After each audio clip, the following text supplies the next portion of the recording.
करावा अवतार, करी दुष्टांचा संहार, नाम घेता विघ्ने जाय, त्यांचा महिमा वर्णू काय. कपिकुळाचे मंडन, कपिकुळाचे मंडन, शरण एका जनार्दन, नाम घेता विघ्ने जाय, त्यांचा महिमा वर्णू काय.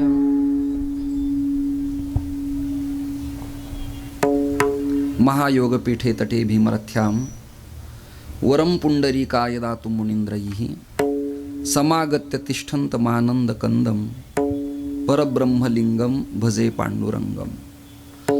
आर्यधर्मोद्धारकाय संसारतमनाशिने श्रीमत्शंकराचार्याय ज्ञानसूर्याय ते नमः.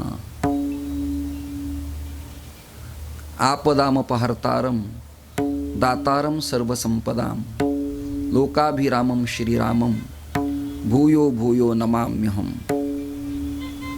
सद्गुरुं सच्चिदानन्दं केवलं करुणाकरं ज्ञानयोगेश्वरं वंदे ज्ञानदेवं पुनः पुनः.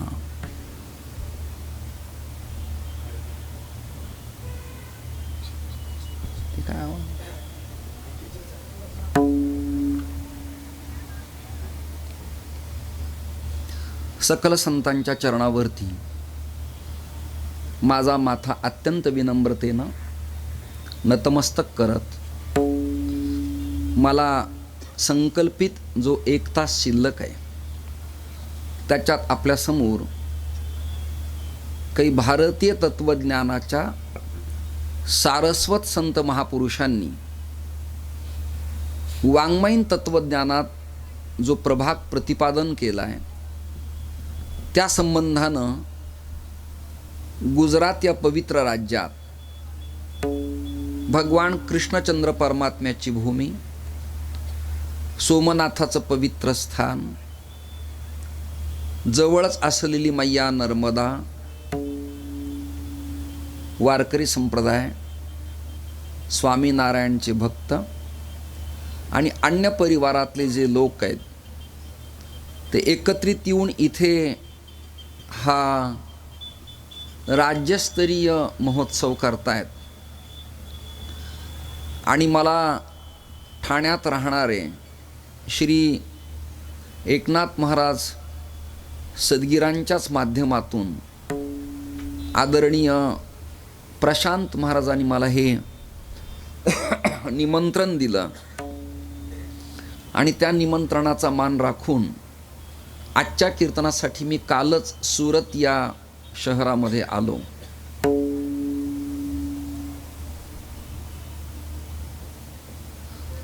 मला प्रवास करताना मगवा राजू दादा आणि आमच्या आदरणीय माळीताई शहरात घेऊन जात असताना हे ग्राउंड मला दाखवलं आणि माझ्या लक्षात आलं हे स्थान कीर्तनाला अनुकूल नाही.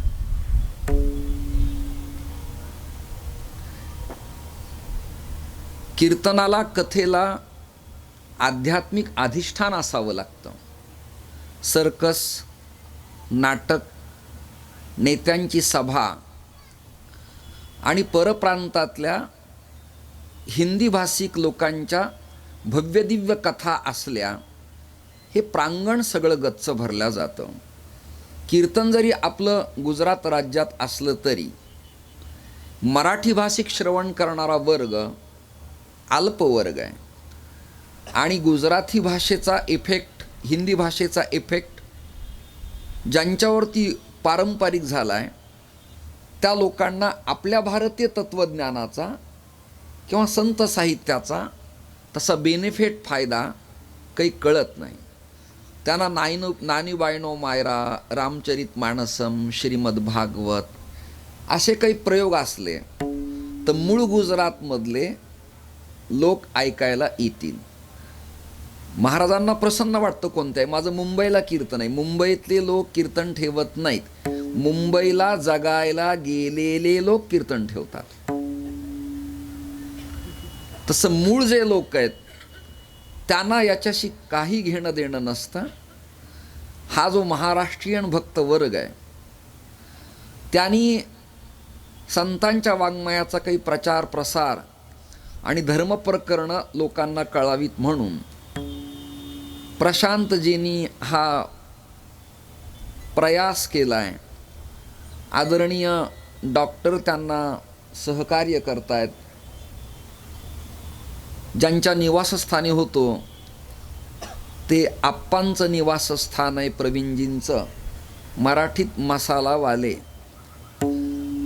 आणि आज यज्ञेशच्या मातुश्रीनं मला बराच वेळ या सुरत तीर्थक्षेत्रासाठी दिला. आणि राजू नावाची एक व्यक्ती, जरा दाढीवाले, धार्मिक आंदोलनात सहभाग नोंदवणारे, जितूजी नाव आहे. राजूजी गाडी चालवत होते आणि जितूजी मला एका मारुतीरायाच्या मंदिरात घेऊन गेले सुरतमधल्या. त्या भागाचं नावही मला माहिती नाही. सुरतमध्ये एक हनुमानजीचं मंदिर आहे. मराठी नाही समजते क्या? हनुमानजीचं मंदिर आहे आणि त्याला इसवी सन 1500 ते 1600चा कालखंड आहे. आणि अशी ऐतिहासिक पार्श्वभूमी आहे. इंद्रजमी जंब पर वाढव सदंब पर रघुकुल राज पर सेर शिवराज है. छत्रपती शिवरायांच्या पदस्पर्शानं महाराष्ट्र, भारत आणि सुरत पुलकित आणि पावन झाला. त्यानं भुयार मार्गाचं जे काम इथे केलं त्याला सुरंग इकडे असं म्हणतात, असं लक्षात माझ्या एकंदरीत दिवसा आलं. आणि समर्थांच्या पवित्र करकमलांनी मारुतीरायाची स्थापना करण्यात आलेली आहे. मग कुठलं तरी अधिष्ठान वक्त्यांनी पाहिलं संतोष महाराज की ते सूत्र पकडून रात्री प्रवचनात, कीर्तनात, कथेत तो धागा धरून काही विवेचन, चिंतन, सुदामजी कीर्तन कथा करावी लागती. आध्यात्मिक दर्शन तर मला काही घडलं नाही. मैया 120 की 100 किलोमीटर लांब आहे. त्यामुळं दिवसभर बदाम, काजू, फलं, सत्कार खूप झाले, पण तीर्थात नाही जाता आलं. एक तीर्थ मला आज पाहायला मिळालं. रामदास स्वामींच्या हाताने स्थापन केलेली मारुतीरायाची अत्यंत प्रभावी जाज्वल्य मूर्ती, तिथे शिवलिंग, यज्ञकुंड, तिथले पुजारी महंत आणि शेजारी असलेली गोशाळा. डॉक्टरांच्या, उपमहापौरांच्या निवासस्थानी फेटा बांधत असताना डोक्यात माझ्या लख्ख प्रकाश पडला की आपण सुरतमधल्या मारुती या विषयाला पकडून या धर्मसभेचा आणि कीर्तन महोत्सवाचा एक सूत्रबद्ध चिंतनाचा प्रभाग आपल्यासमोर मांडू. मला प्रचंड तीव्र शांततेची सवय. कथेत, कीर्तनात, लोककितीत मला काही घेणं नाही. ऐकणारे किती टॅलेंट आहेत, आवाज स्वच्छ आणि प्रतिभासंपन्न कसा आहे, वाजवणाराला वाजवता येतं की कळून वाजवतो, गाणारा कर्कश ओरडतो की प्रमाणाचा भाव त्याला कळतो, या सगळ्या तावून तपासून सुलाखून स्टडी करत माझं जीवन आतापर्यंत संप्रदायात खर्च करण्यात आलं. 7 तारखेला मोठी विशाल धर्मसभा आहे. तुम्ही प्रचंड प्रचार करा म्हणजे ग्राउंड भरेल. प्रचंड तुम्हाला मेहनत घ्यावी लागेल.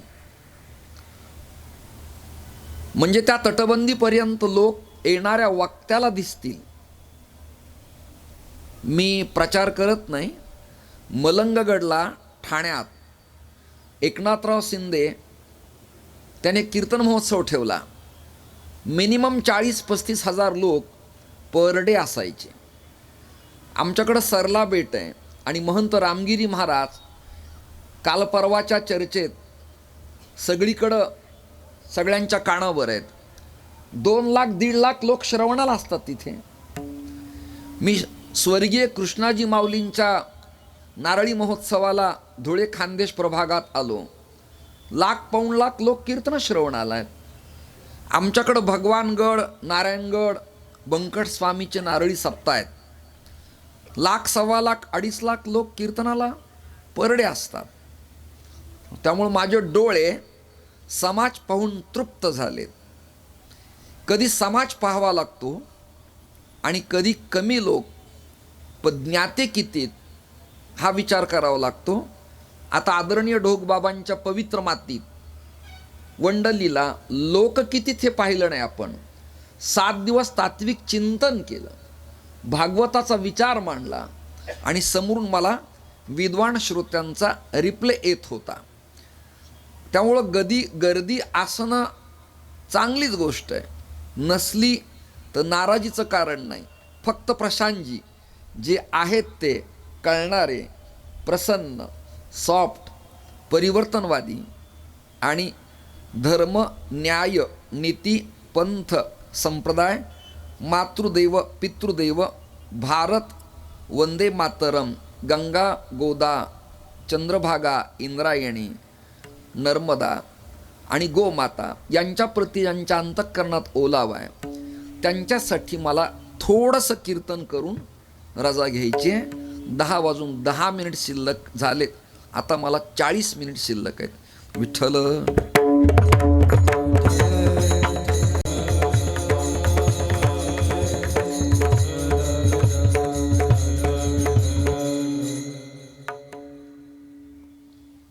आजचा अभंग जरा अपरिचित आहे, परंतु संप्रदायाच्या फडाच्या अंगाने जगणारे जे लोक आहेत त्यांना हे कळणारच आहे. मीडिया तंत्राच्या माध्यमातून रेकॉर्डिंग, शूटिंग, चित्रीकरण चालू आहे. लाईव्ह कीर्तनाला माझा विरोध असतो. त्याचं कारण आहे, ही सोय झाल्यावर लोक घरूनच कीर्तन ऐकतात आणि मंडपात येत नाहीत. दुसरं प्रकरण, खर्च न करणारा, कथा कीर्तन न आवडणारा, उत्सवाला दान न करणारा, धर्म न मांडणारा जो मूर्ख आहे त्याला आपलं कीर्तन घर बसल्या ऐकू जाऊ नये, हे माझं मत आहे वैयक्तिक. जोडे बुट घालून तो पसरेल आणि त्याच्यासाठी वक्त्यांनी कर्कश ओरडून त्याचा उद्धार करावा याची काही आवश्यकता अजिबात नाही.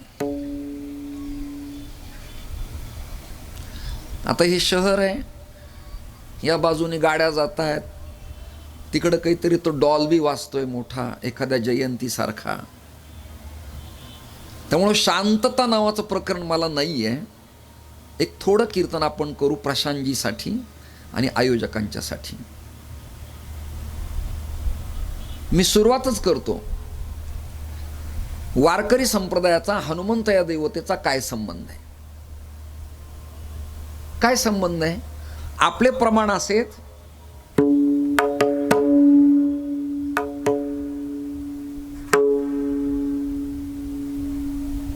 एक धरिला चित्ती आम्ही रखुमाईचा पती, आम्ही रखुमाईचा पती, आम्ही रखुमाईचा. आवाज खातोय ते.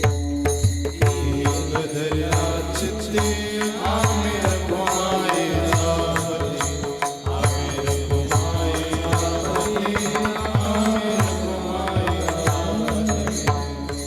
एक धरिला चित्ती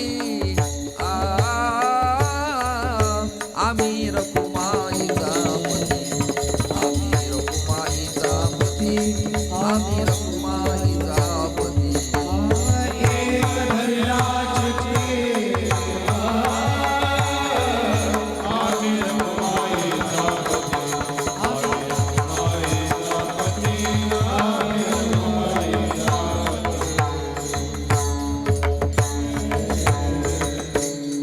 पक्ष आणि पक्षातले नेते देशकाल पाहून जसं पक्षांतर करून पदाचा उपभोग भोगतात तसं तर संतांचं वागणं नाही ना. दादा, माझी मराठी तुम्हाला कळत असेल तर स्पीकरवाल्याचं माझं भांडण नाही आहे. मैक आहे ना, गायक बोलणाराचा आवाज खातोय खातोय खेचतोय. विठ्ठल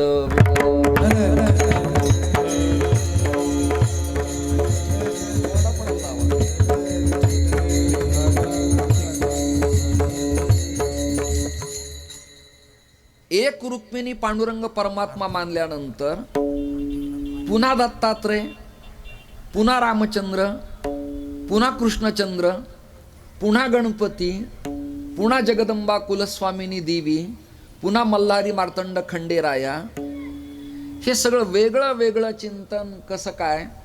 हा एक अभ्यासाचाच विषय. माझ्यासारख्या वेड्या माणसाला या अभंगावर मिनिमम कंटिन्यू 3 दिवस पाहिजे. कंटिन्यू. एका तासात काय कीर्तनकाराचा अंदाज आणि अभ्यास काय एका तासात कळतो काय? विठ्ठल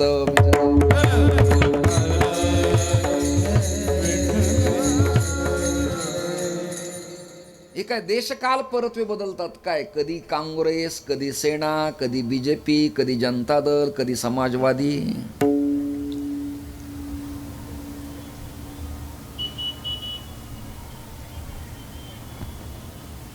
हे पक्षातल्या नेत्यांचं, विधायकांचं, सांसदांचं काम आहे. संत विचाराचं काम नाही. एक ट्रॅक धरला, एक रस्ता धरला की धरला. क्षमा मागतो. जसे एखादी स्त्री आपल्या कपाळाला लावलेलं कुंकू, बिंदी, मंगळसूत्र, कोणत्याही राज्यातली भारतीय स्त्री,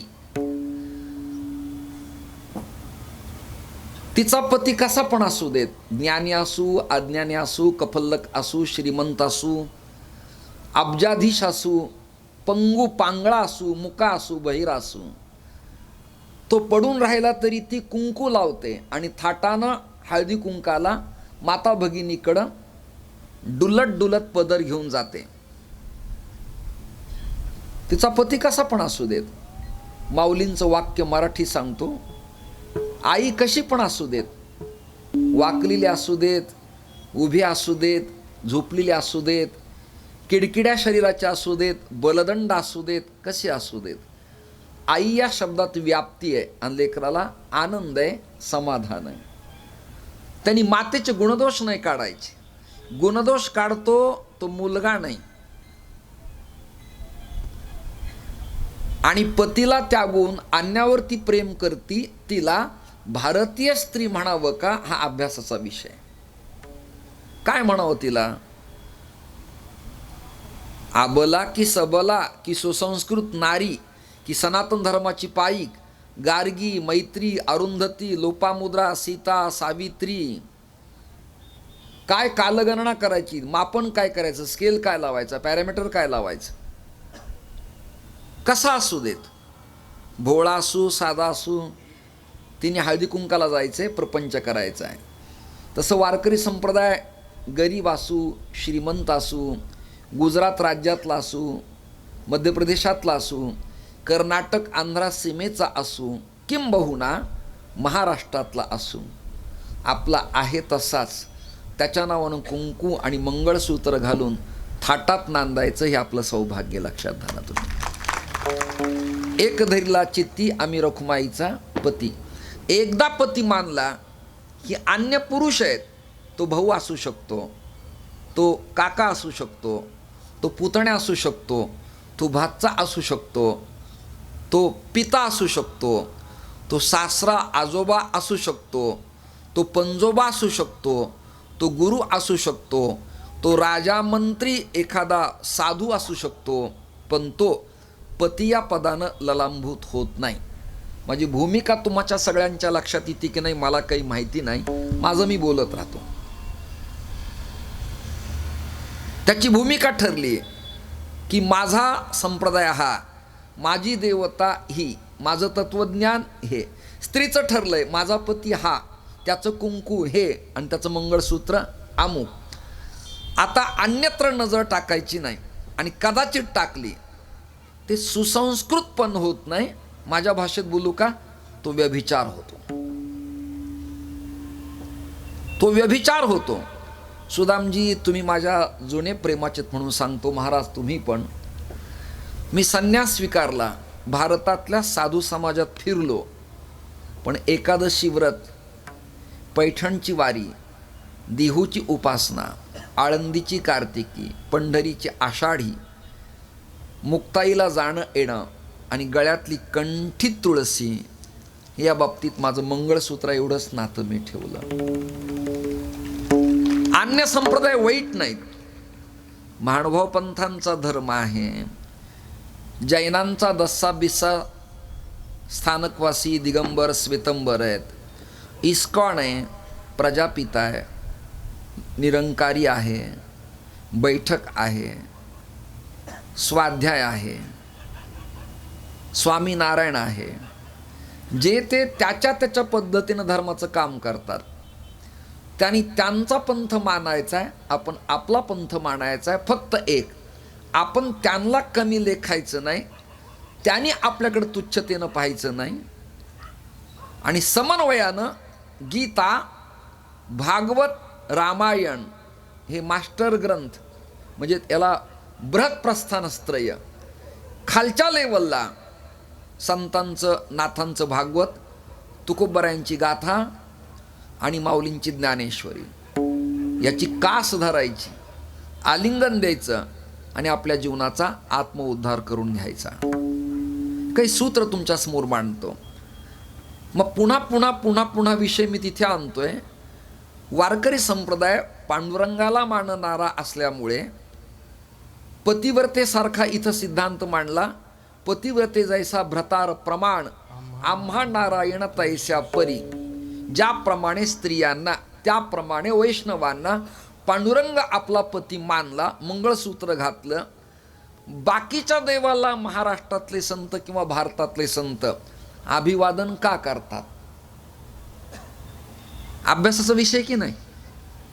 ज्यांना कळतंय ते माना हलवा, म्हणजे मी समजेल की हे ग्राउंडवर जिवंत आहेत. आत्ताच यांना श्रद्धांजली व्हायची आवश्यकता नाही. रिस्पेक्टिव्ह जे लोक आहेत, स्त्रिया पुरुष, त्यांना माझी विधानं कळतायत. राज्य कोणतं असू, मुडदाड लोक असतील तर त्यांना तत्वज्ञान सांगण्यात मजा नाही. अश्रद्धेयान देयम, क्रोधी अविश्वासी त्यासी बोध कायचा, आणि व्यर्थ आपली वाचा सिनवू नये. शेवटी ऐकणारे ऐकणारेच असतात. कफल्लक गर्दी काय कामाची, भाऊक गर्दी काय कामाची, केवळ प्रसादाला आलेली गर्दी काय कामाची. त्याला पाद प्रक्षालन करता आलं पाहिजे, वैचारिक मंथन करता आलं पाहिजे. काही कथाकारांना प्रचंड समाज जमतो. मला कधी कधी प्रश्न असतो की कथाकारांना कथेतले सूत्र कळलेत का? एक, आणि ते जे सांगतायत त्यांना त्यातला अन्वय, परिच्छेद, समन्वय येतो का? पराशरजी ग्रेट फिलॉसॉफर, कृष्णमृदुल शास्त्री देखणा कथाकार, कृष्णचंद्र ठाकूर नंबर 1 कथाकार, त्याचबरोबर कणकेश्वरी माता रिखी व चुखी व सप्रामाण्यानं चिंतन करणारी माता, त्याचबरोबर श्रद्धेय डोंगरेजी महाराज, श्रद्धेय राम नरेशाचार्य, नॅशनल चॅनलला आस्था संस्कारला पाहता रामभद्राचार्य जी, मेरे जैसा दंड रहता है, प्रज्ञाचक्षु है वो, दिखता नहीं इनको, अंतःचक्षु है ते. एक, अशा काही विद्वानांच्याच कथा ऐकाव्यात. क्षमा मागतो, मीडिया तंत्राला कदाचित माझ्या नावानं लिहितील.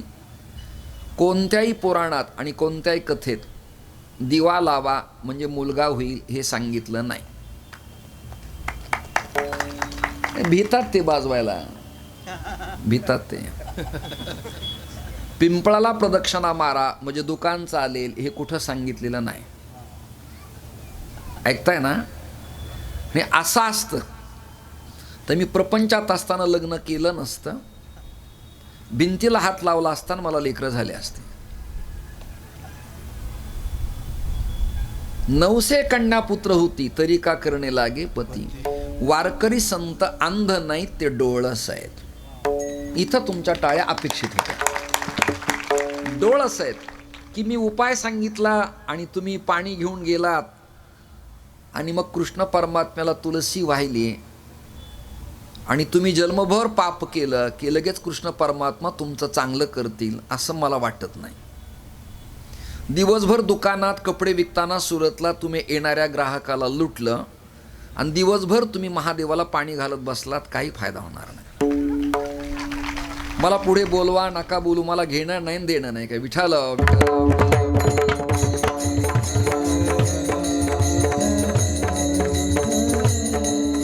महाराष्ट्रात कथा कथा करणारे वारकरी संप्रदायात जुने ग्रेट लोक होते. एक बालयोगी महाराज ओतूरकर, आदरणीय चक्रांकित बाबा, नंतर रामराव महाराज ढोक आमचे ज्येष्ठ मित्र, आणि संजय महाराज पाचपोर. नवीनही काही पुरी आणि पोरं कथा करतायत, कराव्यात, मोठे व्हावेत, डोकंही जमावेत, पण मुळात आपल्याला त्यातला प्रभाग काही कळावा आणि मग ते सांगावं. मला काही लोक ताई फोन करतात की आमच्याकडं यावर्षी तुमचं शिवपुराण मिळेल का. मी म्हणालो मला शिवशब्द ऱ्हस्व का दीर्घ हा सुद्धा नीट न कळल्यामुळे मी शिवपुराण सांगू शकत नाही. दिवी भागवत अत्यंत क्लिष्ट आणि अवघड प्रकरण आहे. श्रीमद भागवतात शुकदेवांना विरक्त मानलंय आणि देवी भागवतात शुकदेवांचा विवाह सांगितलाय. त्यामुळं जन्मचे जन्म जातात. 48 इयर मी 48 वर्ष कीर्तन केली आहेत, तरी संत वाङ्मयाचा नीट अर्थ मला अजून कळला नाही. ग्रामरचा कळेल, दॅट दिस इज अँडचा कळेल, एखाद्या चौपाईचा अर्थ कळेल, पण संत वाङ्मयाचा अर्थ कळण्यासाठी जावे त्याच्या वंशात तेव्हा कळेल. एक तर सद्गुरू जोग महाराजांची कृपा पाहिजे, साखरे महाराजांची कृपा पाहिजे, फडकरी परंपरेची कृपा पाहिजे, आणि तर आपण ज्यांच्याकडनं गुरुमंत्र घेतला त्यांची कृपा पाहिजे. शास्त्र कृपा, अंतःकरण कृपा आणि गुरु कृपा, या तिन्ही कृपेपैकी एकाही कृपेचा अभाव असेल तर परमार्थ पथावर तर आपलं पाऊल टिकू शकत नाही. ते ॲक्सिडेंटनं घसरू शकतं आणि जीवन उद्ध्वस्त होतं. म्हणजे काय, आपण करप्टेड होतो, पाप करतो, पापण्या डोळे धोका देतात, हात स्पर्शाला भुलतात. एक बोलू का, स्त्री पुरुषात परमार्थात निस्सीम स्वच्छ प्रेम असावं, पण पुढचं वाक्य आहे का टाळाला, ते वासना विरहित असावं, एवढंच फक्त. काय करू, मला गुजराती येत नाही आणि तुम्हाला मराठी कळत नाही असं प्रकरण आहे. कळते का?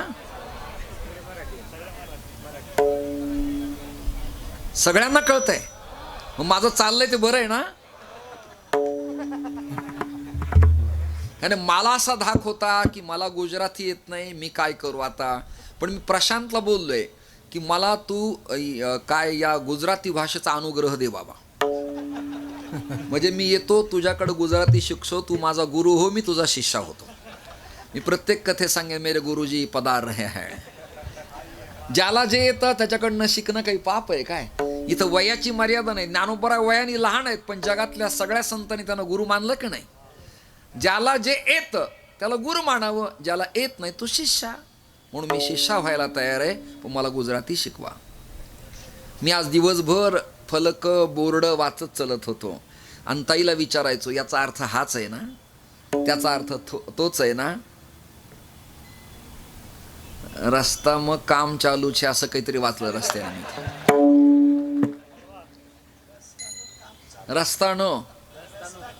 रस्तानो काम चालू छे आणि सुरत मग कीर्तन चालू छे.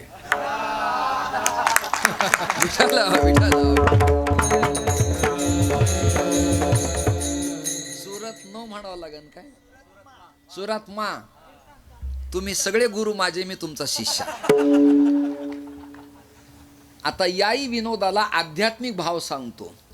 बालवयातल्या जगद्गुरु शंकराचार्याला त्या काळातल्या कर्नाटकातल्या पंडितांनी प्रश्न असा विचारला, केरळातल्या, लहान वय तुझं आणि तू कसा जगद्गुरु. शंकराचार्य हसले, दंड बाजूला ठेवला आणि त्या पंडिताला अभिवादन केलं. ते म्हणाले, मी जगद्गुरु तुम्हाला कोणी सांगितलं. म्हणले मग कसं जगद्गुरु तू. ते म्हणले जगत एव गुरु, हे सगळं जगत माझं गुरु आहे.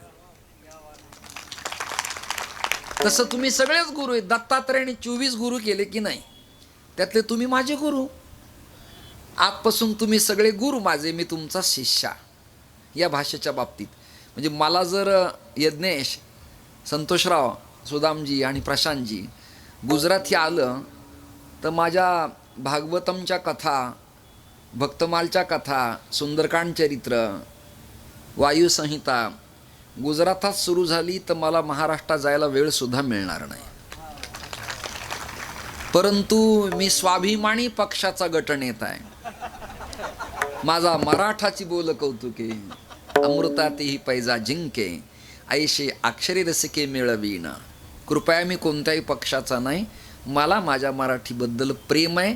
बाकीच्याही आहेतच, पण त्या मावशा आहेत, त्या काकी आहेत. आकानं केळो चिकणो मातू सगळ्या बहिणी आहेत. गुजराती, तामिळी, केरळी, कर्नाटका या सगळ्या लेकीच आहेत, माहेश्वरी. परंतु त्यात अक्का म्हणजे थोरली, चिकणो मातू म्हणजे भारतीय तत्वज्ञान देणारी कोण भाषा आहे, तर महाराष्ट्रातली समृद्ध अभिजात भाषा आहे. लक्षात आलं. याचा अर्थ गुजरात कमी नाही आहे काही. मोदीजी महाराष्ट्रात आल्यावरती मंडळी सगळ्यांना रामकृष्ण हरी म्हणतात, तेवढ्याच वाक्यानं सगळ्याचं अंतःकरण खेचल्या जातं. ज्या गावात जावं तिथली भाषा आपल्याला आली पाहिजे. चला, माझी भूमिका बदलत चलेल. मग मारुतीय देवतेचा आपल्या संप्रदायात काय संबंध आहे? व्हॅट मीन रुद्राज, असा प्रश्न जर कोणी विचारला एखाद्या सायंटिस्टच्या विचारवंतानी मला, तर मी काय करणार? रुद्र म्हणजे मारुतीचा वारकरी संप्रदायाशी काय संबंध आहे सांगतो, सावध रहा. वारकरी संप्रदायाचे गुरु आहेत आदिनाथं गुरुंग वंदे. वारकरी संप्रदायाचे गुरु कोण आहेत? उमापती महादेव, शिवजी आहेत. आणि त्या शंकराच्या अवतार आहेत. ज्योतिबा कोल्हापूर अवतार, खंडेराया अवतार, वीरभद्र अवतार, मार्तंड भैरव अवतार, श्री शंकराचा अवतार अंजनी पुत्र मारुती सुद्धा 11वा अवतार आहे. पण तरी सुद्धा आदिनाथ उमा बीज प्रगटले या परंपरेत शंकरच गुरुस्थानी आहेत.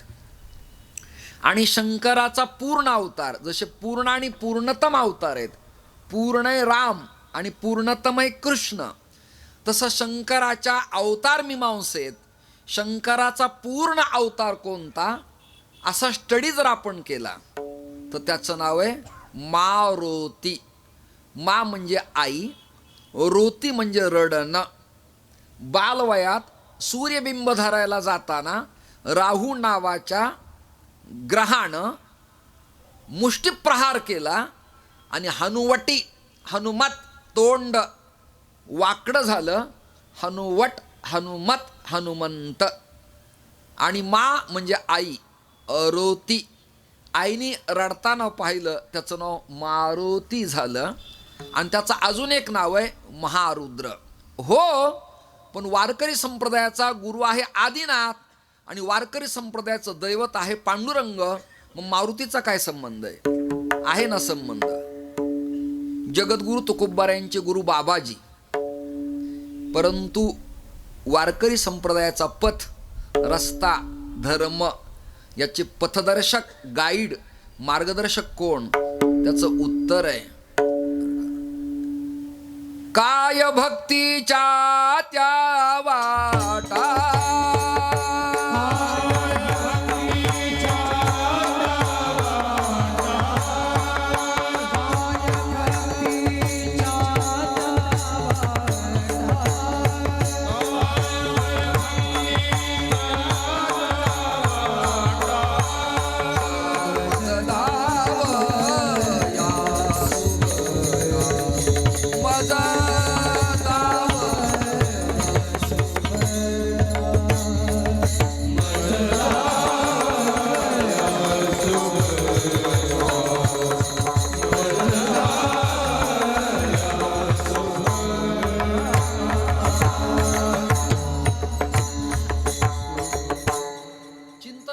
तेवढं कमी आहे. सुभटा शब्दाचा अर्थ, भट म्हणजे भटका, विमुक्त जाती जमातीतला नाही, वनवासी नाही. तर सुभटा शब्दाचा अर्थ आहे उत्तम वैष्णव. अंडरलाईन, उत्तम वैष्णव. महाजनः येन गतः सहा पंथः, या रस्त्याचा पथदर्शक या वारकरी संप्रदायाचा, आपल्या धर्माचा कोण आहे? काय उपहासवाचक, काय आश्चर्यवाचक, काय प्रश्नवाचक आणि काय उद्गारवाचक. इथे जो शब्द आहे काय, तो प्रश्नवाचक आहे. काय? भक्तीच्या वाटा कशा आहेत? मज दावया सुभटा, मला त्या वाटा तुम्ही दाखवा. म्हणजे आपल्या धर्माला भक्तीचा पथ मार्ग कुणी दाखवला असेल तर मारुतीरायानं दाखवला. शिवरायांच्या स्वराज्यात मराठा जागा व्हावा, सह्याद्रीला जाग यावी, घोड्यांच्या टापांच्या आवाज कानावरती यावेत, किंचाळणं बंद पडावं, यव्वनमलेंछांचा नाश व्हावा आणि भारत स्वतंत्र व्हावा, याकरता मा जिजाऊ पुत्र शिवराय अवतीर्ण झाले. तो सुद्धा रुद्राचा, शंकराचाच अवतार. लक्षात अवतार आहे हा, आवेश अवतार आहे. निवृत्तीनाथ दादा शंकराचाच अवतार आहे. सदाशिवाचा अवतार स्वामी निवृत्ती दातार. दातार म्हणजे देणारा, दातृत्व गुण असलेला, उदारत्व गुण प्रदान करणारा दातार. श्रोते हो, मग शंकर परमात्म्याचा अवतार मारुती आहे. आणि मग रुद्रांची गणना 11 आहे.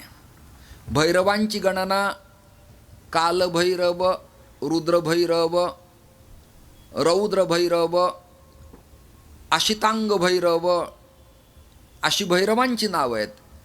आणि वसुरुद्रांची सुद्धा स्वतंत्र नावं आहेत. त्यातलं मारुतीचं नाव महारुद्र आहे. समर्थ रामदास स्वामींनी आणि जगद्गुरु तुकोबारायांनी शिवरायांना आलिंगन देऊन आणि प्रबोध करून एक पंथ गंध माळ याचा स्वीकार करण्यासाठी पात्र केलं. आणि गावागावात, शहराशहरात, तांड्यात, गल्ली गल्लीत, राज्यात मारुतीरायाची स्थापना केली. असं ऐतिहासिक 15व्या शतकातलं सुरतेतलं प्रकरण, भूमार्गाचा रस्ता, शिवरायांचं येणं आणि समर्थांचा स्पर्श या सुरत गावाला झाल्याबद्दल ही माती माझ्या कपाळाला मी लावतो आहे, अभिवादन करतो आहे. मग त्या मारुतीचा अवतार कितवा आहे? 11वा आहे. 11वा. तुमच्याकडं इकडे पूजा होत असतील ना, सत्यनारायण, वास्तुशांत्या वगैरे. मी आळंदीहून आलो होतो आणि एका महाजनांच्या घरी मला पूजेला बोलवलं. म्हणले मारुतीला 11 आवर्तन करा, म्हणजे अभिषेक करा. मी त्यांना सरळ म्हणालो, ताई की 11 जण विप्र लागतील, 11 जण आवर्तन म्हणतील, 11 संख्या पूर्ण होईल. पण तो जरा पुरोगामित्वाची कास धरलेला, सेक्युलर मतवादीन, स्वतःला वेल एज्युकेटेड म्हणणारा शहाणा होता. त्याने मला बोलवलं, त्याच्या मी घरी गेलो. तो म्हणला 11 जण आणू नका, 5 जण आणा, 1 जणच 2 आवर्तन म्हणा आणि सगळे मिळून 1 म्हणा. माझ्यापेक्षा चालाक निघाला तो. आणि तो म्हणाला दोघाची दक्षिणा 1 जणच घ्या. अर्थात हे परवडणारं होतं. पण मी त्याला म्हणालो शास्त्राच्या चौकटीत हे बसत नाही. मग तो मला म्हणाला ॲडजस्टमेंट करा. मी म्हणाला करतो. चर्चा झाली. मग त्याची पोरगी आल्यावर मी तिला म्हणालो बेटा तू कोण? ती म्हणाली मी यांची कन्या आहे. मला एक काम कर, मला पोहे खायला कर, फोडणी दे, कढीपत्ता टाक, कोथिंबीर टाक, कांदा टाकू नकोस, पण फोडणी देताना तेल वापरायचं नाही, तूप वापरायचं नाही, पोहेला फोडणी द्यायची, पोहे मला खायला द्यायचे. दृष्टांत कळते ना तुम्हाला? ती म्हणाली अशी फोडणी कशी देऊ? मला ॲडजस्ट कर.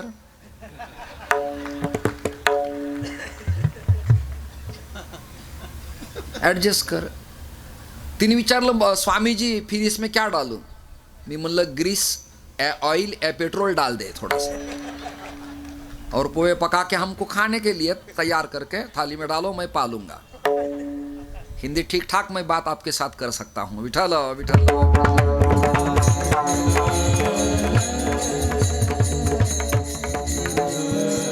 ॲडजस्टमेंट जमत नसती. 11 आवर्तन मारुतीला लागतातच, 11 आवर्तन शंकराला लागतातच. का? 11 कालगणना, एकादश स्थान म्हणजे 11. शांतीब्रह्म एकनाथ महाराजांनी वर्णन केलं वेळ कमी असल्यामुळं.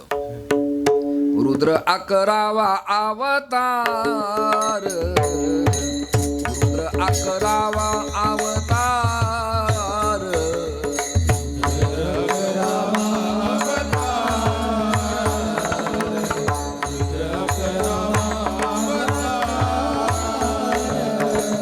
रुद्र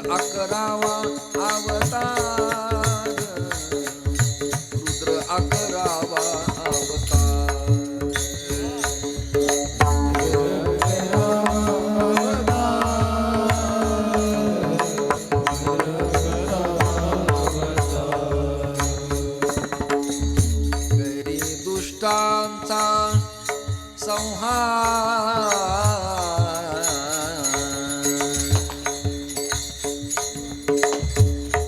करे दुष्टांचा करे रे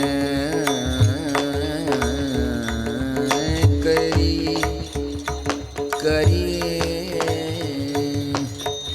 दुष्टांचा संहार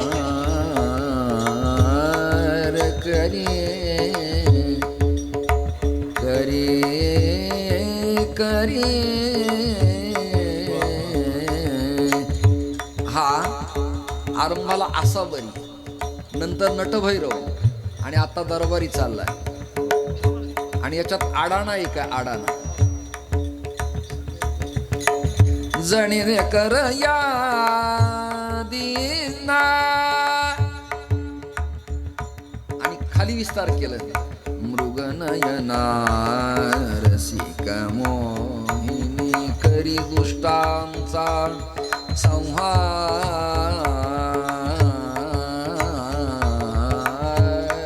करी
सगळेजण आसावरीकडे आलात.